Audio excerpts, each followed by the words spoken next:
Hey folks, welcome to the Nerd Blast. How you guys doing? We are actually going to be talking about the Falcon and the Winter Soldier, which has just dropped this a few weeks ago. We're up to episode 3, I believe. This was three. Yeah, but we're about to jump right in. Talk a bit about what we thought of the show, and then I guess for the second half we'll talk a bit about Invincible as well, which just hit Amazon Prime around the same time. But first things first, want to introduce you to our guest. You guys, if you haven't heard of her, I'm sure you guys will at this point. Please welcome Nadia, aka Gotham Geek Girl. How's it going? Hey, good, hanging in. Thanks for having me. It's been a while since we've done something like this. Yeah, I know it's been a long while, but I'm glad we are still able to set this up, Yeah. especially under these circumstances that we face right now. But it's great having you. Thank you. Thanks for having me. I'm happy to geek out. At least we have all this like fun geeky content like back to back. Yes, yes, exactly. I'm just glad that we got to have something like this, available to us, at home. So this is great. If you guys don't know about the Falcon and the Winter Soldier, it's basically one of Disney Plus's new series for Marvel. It basically takes place a few months after Endgame, so we're basically following Sam Wilson and Bucky Barnes as they're navigating this new reality that we live in after the blip. And now we have all these things happening with Captain America being gone, and now we got to see how that legacy is going to be, who's going to carry the torch basically. But this whole series, it's to me it feels like different from what we got in WandaVision, Definitely. but it's a lot more action packed, for the most part. What did you think of, initially when you heard about the series? I remember I think it was San Diego Con, maybe two years ago. I think I it feel like was, yeah, I think it was 2 years ago, if I'm something not like that they mistaken. announced all the series and everybody's like, what is this, Yeah, like what's going on? And that's when they announced Wanda, Loki, right, Blade, right. All and these like shows, all the yeah. new phases like coming out. I think they announced development back in 2018. Yeah, I Based feel on my like research, they were talking about having, developing some shows for Disney Plus for their MCU characters. and the timing with COVID is just perfect. Yeah, it's basically perfect. Yeah. It had some initial delays because of that, and then production started up again, finishing off the remainder of the episodes, which they finally did. And now we finally got through the first 3 episodes, and I think this is supposed to be a 6 episode limited series. Um, so I guess initially it starts off with Sam and the Shield, and he basically well, by the way, if you guys haven't watched the show, there will be spoilers, of course. So if Yeah. you guys have not watched it yet, then I suggest watching that first and then come back to the review and give us your thoughts, of course. But so basically Sam ends up giving up the shield to the government, feeling that he doesn't live up to the potential of being the next Captain America, after giving up the after Steve gave up the shield to him back in Endgame. And then I guess in a way, this show kind of picks things off with both Sam and Bucky, which I like because you get to see what these characters have been doing, because we don't get to see enough of them, in the movies, because like there's like so many characters you got to deal with, and there's so much you could put in like 2 hours. But with a show like this, you get to kind of break it down into the bare essentials with these characters. Do you feel the same way? Yeah, I think it was genius actually, to do the TV series because like honestly, I don't think we would have ever gotten a Falcon movie. We wouldn't have gotten a Bucky movie. Like No, so no, no. that Totally. wouldn't happen. So giving us like WandaVision, giving us Loki, giving us the Falcon and the Winter Soldier, it's setting up like so many things that tie into the universe, and it's beautiful. Like I kind of feel like Marvel, like you know, I'm a huge DC fan, Gotham geek girl, but like Yeah, I of feel like course. when it comes to the universe, like Marvel just has it because they plan every little detail. Like everything is just so well thought out. So I'm actually loving Winter Soldier. Like I kind of want more than 6 episodes. I'm like sad we're only gonna have 3 more, but I think they're doing a great job. Yeah, It's yeah, really totally. cool to see what they're doing with U.S. agent John Walker. So I'm really curious to see what's gonna happen with that. Is Falcon gonna end up getting the shield back? Yeah. And just see how they're gonna play everything out. But the whole like banter, it's sometimes like a little much, but the whole banter between them two, it's like it's fun. I guess it's an element like to the show that adds to it Yeah, because we're it's a seeing buddy cop type of yeah, we're seeing like thing. more of the Yeah. personalities. So even Yeah. though we're getting so much like action, they're also Hmm. giving us like a little comedy, and then we're really delving into the personalities. Like we're seeing Sam struggles like financially. Like holy shit, he's an Avenger and they can't afford anything. Yeah, he's a freaking Avenger, and he Yeah, hasn't even gotten a penny just like to he's not getting support his paychecks. family. Yeah. And then Bucky's like whole like mental like struggling and everything he's Yeah. going through, and then it's just like I think they're doing a beautiful job. I'm loving it. Yeah, I'm definitely loving how they're kind of setting this up, and then especially with what they're doing with U.S. Agent John Walker, because he basically ends up being marketed as the next Captain America from the government.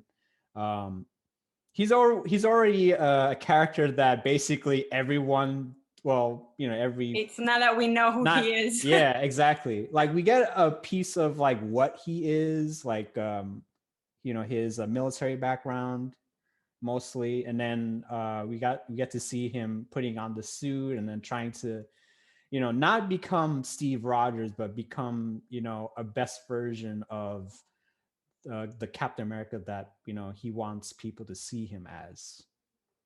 um, and then we also get introduced to his sidekick, Battlestar, Mhm. which I guess some of you guys, if you're familiar with the comics, will know about these characters as well.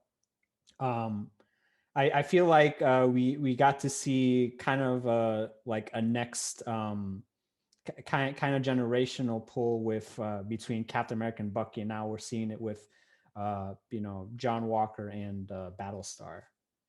Um, what did you thought about seeing him with the shield? I thought it was cool. I think it's like Because I know not everybody stands by it yeah, because of saying that he's not like Steve he's Rogers. not He Cap. shouldn't. Yeah, he's not Cap. Yeah, he definitely doesn't have the same like embodiment and like No, no. values. Yeah. Like you even saw when he was like getting angry and like not handling things in the way that like Steve would. So that definitely sets him apart, like representing.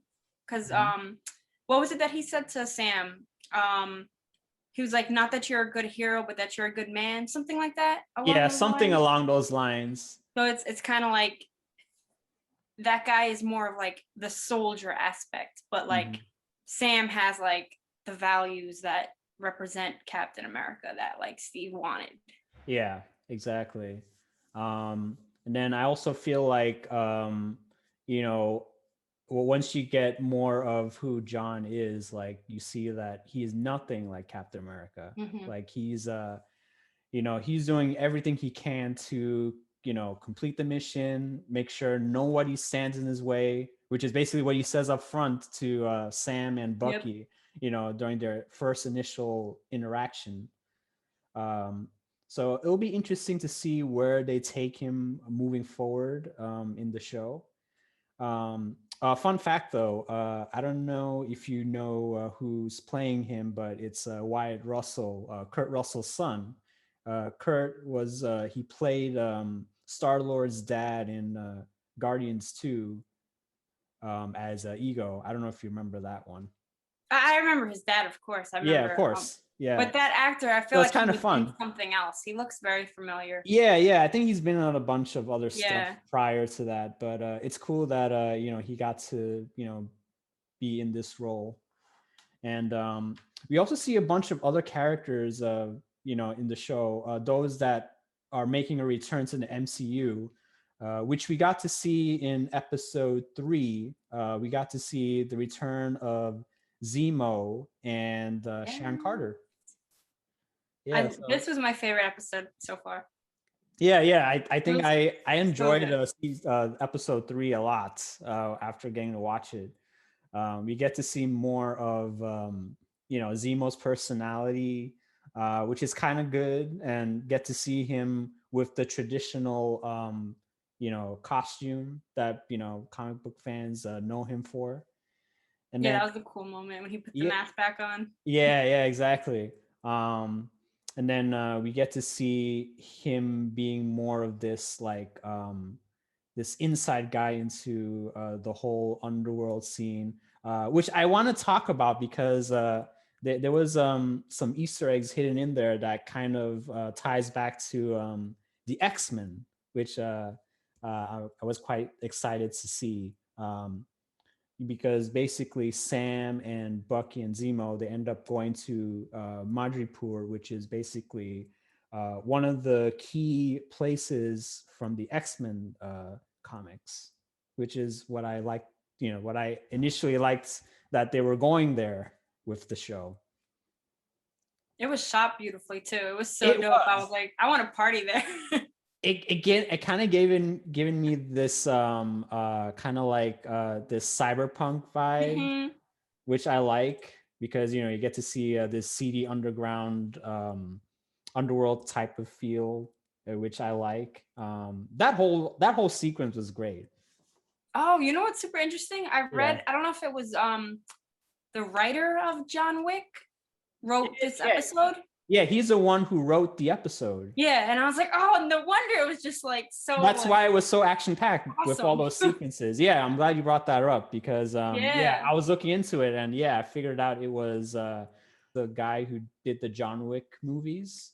So it's cool that they brought him in just to write for the show, which it totally shows with all those action sequences with like Sharon. Woo, her scene alone was so badass. I was like, I want to see more of her now. I was watching this and I was like, now I'm a Sharon fan. Yeah. I was like, are you sure this is like a PG-13 kind of show? Because this felt a little bit kind of like a rated R kind of thing. Good. Yeah, that was so cool. Like just getting to see her fight, all those guys. That was awesome. Well, with the initial plot of the show, it's basically we hear about this team called the Flag Smashers, which is basically a revolutionary group that is basically trying to help as much as they can, because they feel like after the blip happened, like it was kind of a betterment for the world, and now that everyone's come back, it's like now they feel that it's not, this isn't, we should go back to how it was before everyone came back. So it kind of feels like the bad guys are more trying to do good, even though we know that they're actually the villains, which is what I liked about what they're doing with these characters. Do you feel the same way? Yeah, I feel like it has like very like strong like themes on like patriotism and heroism. Exactly. And, like, really getting into like, but who's right and who's wrong? Like, who's to say? Exactly. Because like you can't really say that this person's right or wrong, because if you see their side, it's like in a way they're kind of in the right. But then Carly took it to the next level when she killed the people in the building. Yes, So yes, exactly. now they're more villains. No, yeah, they're more villainous now. So Yeah. I can't feel sorry for her. Yeah, Whatever like they happened to needed that. that. Yeah, Like I exactly. guess that push. Yeah, they were pushed to the brink, I would say. So and then yeah, these guys they have the soldier serum, which kind of brings that back into the fold into the MCU. There's a lot of history there, Oh yeah. especially if you've watched episode 2. You got Isaiah. to with Isaiah's character. He's basically I'm sure if you guys have read the comics, he was basically a big part of that because at the time there was a Black Captain America, when it was written. So it was cool that they kind of incorporated that into the show. Yeah, race is like a huge theme too in this Yeah, that's season. also a huge theme, especially with Sam's character, because like he doesn't feel like America is ready to embrace a Black Captain America. Mm-hmm. But I think after he saw Isaiah, he's like, kind of rethinking this whole thing. Like even that scene with the cops right outside Isaiah's house. Yeah, I And he was know. like, I'm Falcon. And they're like, oh my God, I'm so sorry. And I know, right? It's crazy. So I'm glad that they like kind of even as a hero, he has to like watch his back. Yeah. That's one thing I do want to see more of, like, since they brought Isaiah, even his grandson, because his grandson is part of the new Avengers in the comics. So I'm looking forward to seeing what they do with these characters. Hopefully, Oh, with and the yeah, since flashbacks. you said that too, what's his name? Joaquin, the psychic, like he might be like the next Falcon. Right, that's right. Joaquin, the other character on the show, he's basically helping Falcon throughout the series. So I feel like, yeah, he might end up It might being be like a little Falcon. setup or like Yeah, Easter kind of a eggs. setup. Yeah, exactly. So in a way, the show kind of sets up a lot of things, like with where uh, where these characters go, which is what I enjoy. So it's great. Yeah, I'm loving it. Do you have any last thoughts before we move on? I'm just sad it's 3 more episodes. It feels like it's flying. Yeah, it does. So yeah, so I'm we're gonna really have loving 3 more episodes, and then that's it. I mean, I'm hoping they either continue this with a second season, or I'm sure they'll probably bring these characters back in some way or form, whether it's in a film or hopefully in another show. So we'll see how this goes. But I'm enjoying this. And before we move on, I do want to talk a bit about Bucky, because we get to see a lot more of him, like his struggles after becoming, the Winter Soldier, and now he's, like he's deprogrammed thanks to what happened in Wakanda. Um, I'm curious to see, where this goes with his character, because he's trying to make amends for all the stuff that he's done. Um, what did you think of Bucky? Yeah, I think I like how they did the whole introduction in the beginning because you were trying to figure out like why is he hanging out with this like old dude, and then like Yeah, you put 2 and 2 together and you're like, oh my God, no, this is horrible, and then like you really start to think like how long he's been alive. Like he can't even do a normal thing like go on a date. Like, and yeah, you it's just see crazy. like him trying to connect to other people and everything he's been going through, and then the psychiatrist and like his experiences there. And I don't know, I'm really loving it. I think they're doing a great job with all the characters. Yeah, totally.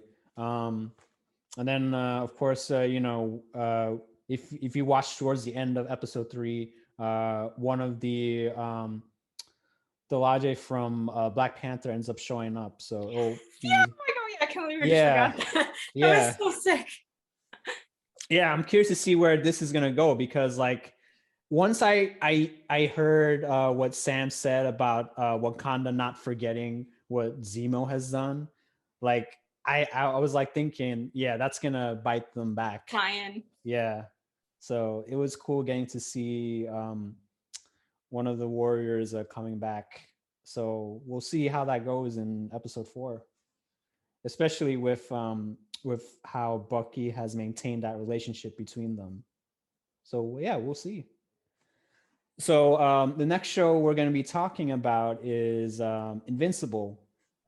This new show on Amazon Prime is basically another comic book property from Robert Kirkman, the guy behind The Walking Dead. This is a superhero show, but it also kind of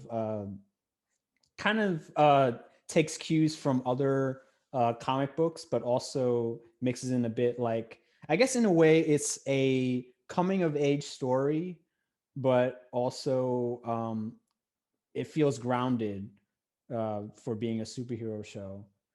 You got to watch the first 4 episodes, right? Hmm. What Yeah, did I you? just watched the newest one. Yeah, yeah.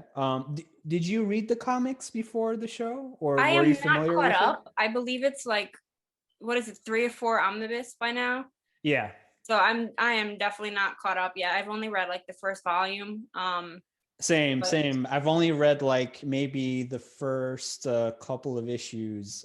yeah, I haven't read beyond that, but I'm like, I gotta keep reading. yeah, I got to keep reading because everyone's been telling me that the show, the comics kind of go downhill from there because of all the stuff that's happening with Omni Man, who is basically the superhero of the show and the main character's dad. Um, kind of like Superman, but he's more of a I guess you can say he's more like kind of like a black suit Superman, like underneath all that stuff, which you get to see in the I think it was the first episode. The end of the At the first. end of the first episode, which I was surprised that they did that in the So first soon. so soon, It because that happens it much happens later. much Yeah. later. I feel like they're kind of like they're giving you the initial setup, but they're kind of kind of bringing a lot of the bigger stuff early into the Hmm. show, which I don't mind because like I'm sure not a lot of people know about the comics, so it'll be interesting to see where they go from here. And also they made like a bunch of other minor changes into the show, like I think um, Mark's girlfriend, she wasn't initially black on the comics, but they kind of changed the character to give it more diverse and all that stuff. So I didn't mind those changes at all. Um, I'm trying to think. What did you spot any other changes from the show? Um, in the beginning, when he first got his name, his dad says it in the Yes. show Invincible, and in the book it Yes. was his principal. Right. Right. Right. Yeah.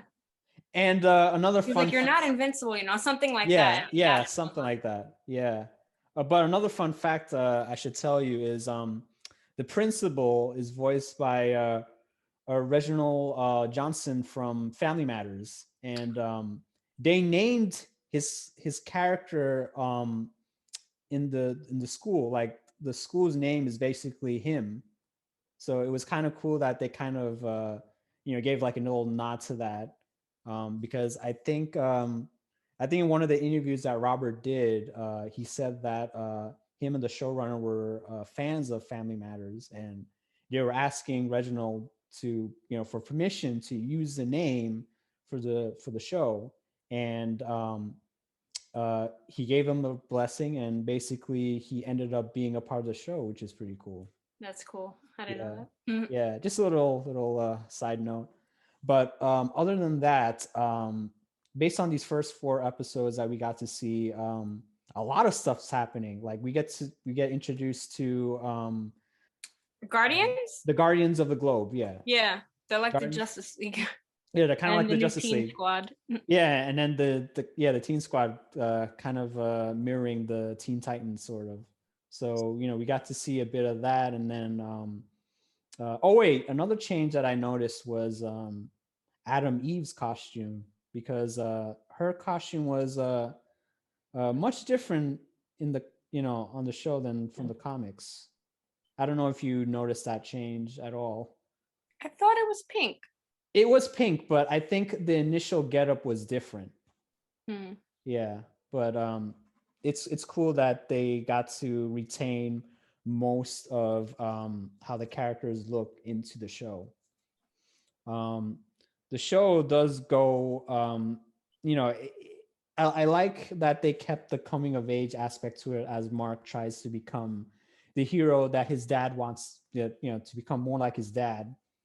So we got to see more of that, and then him trying to learn his powers and embracing becoming a superhero because like after he initially becomes invincible, he sees the the world of superheroes very differently because like it's no joke because you're gonna get hurt, you're gonna get bruised up, people might end up getting killed. So this is like a totally new experience for him, which is what I like to see um, in this show, especially with all the mature themes that's going on, in these past few episodes.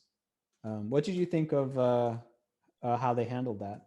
Yeah, I think they did a great job. Like you were mentioning, like it's coming of age. So they show that he's in high school and like, of course, like there's gonna be girls, there's gonna be bullies, and then like dealing with like having to do homework, but I want to go save the world.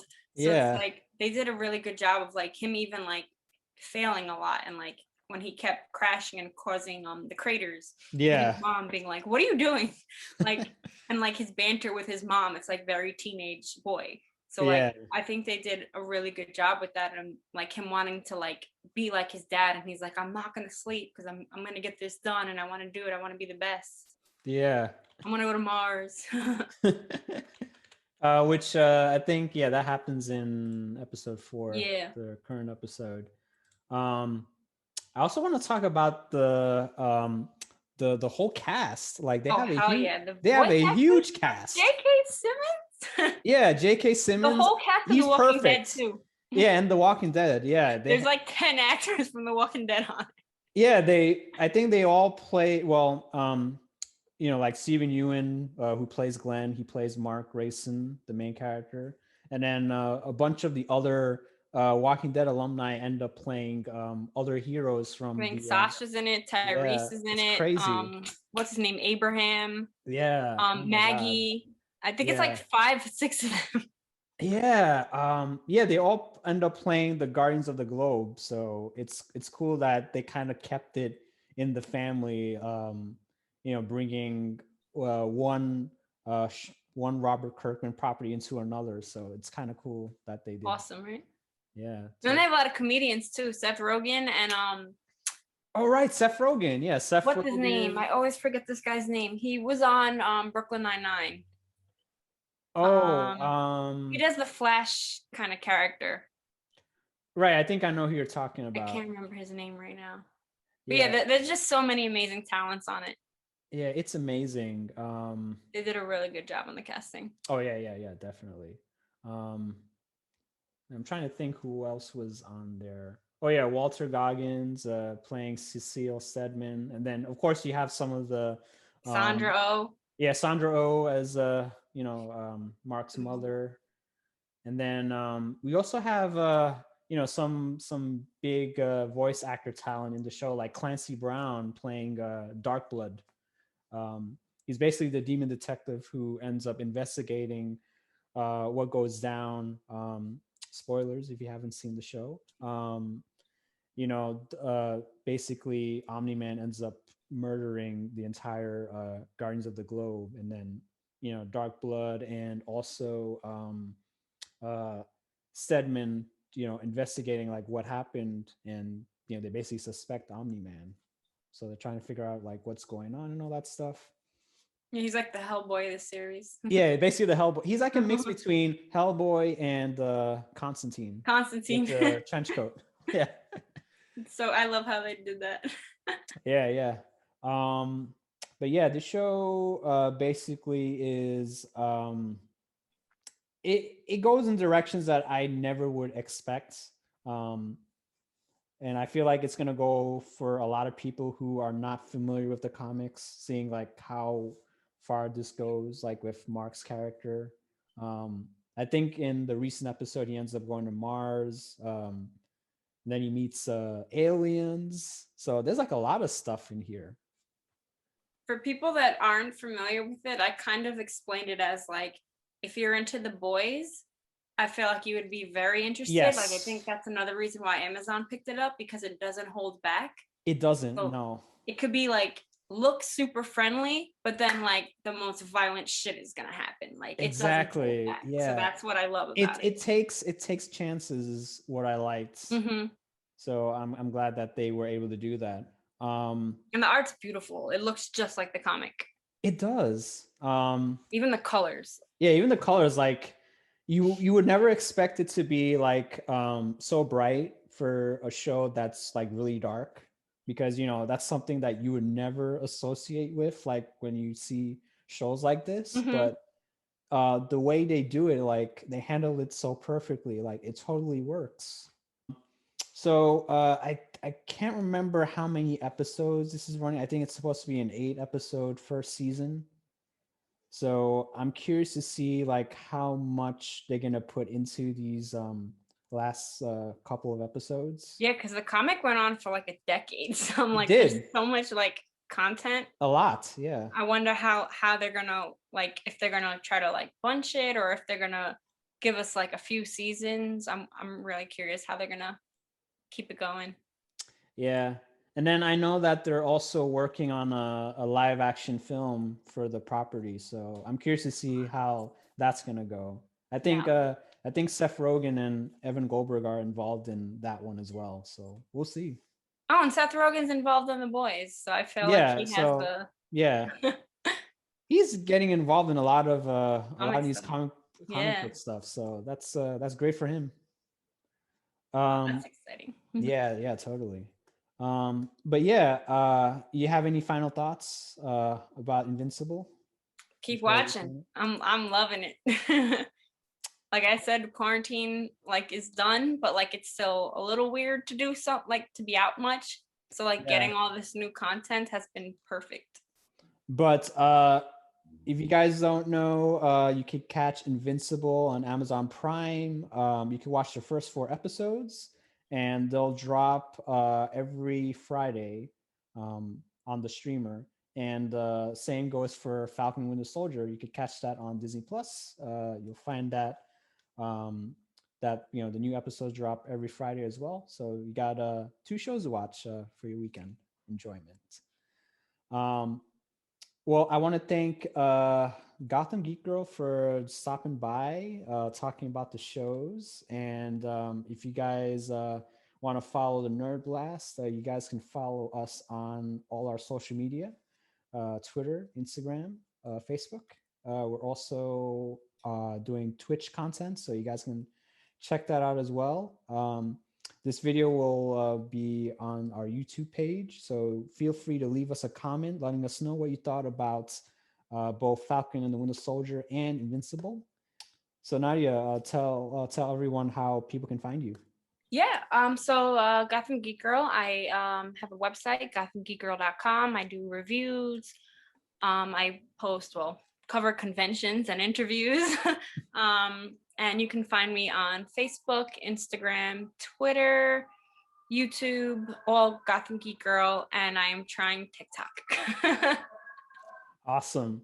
Well, thank you so much for joining us, and Thanks so much for having me. of course, and hope you all guys tune in for more content from us real soon. So this is a Nerd Blast, and keep sturdy, stay nerdy.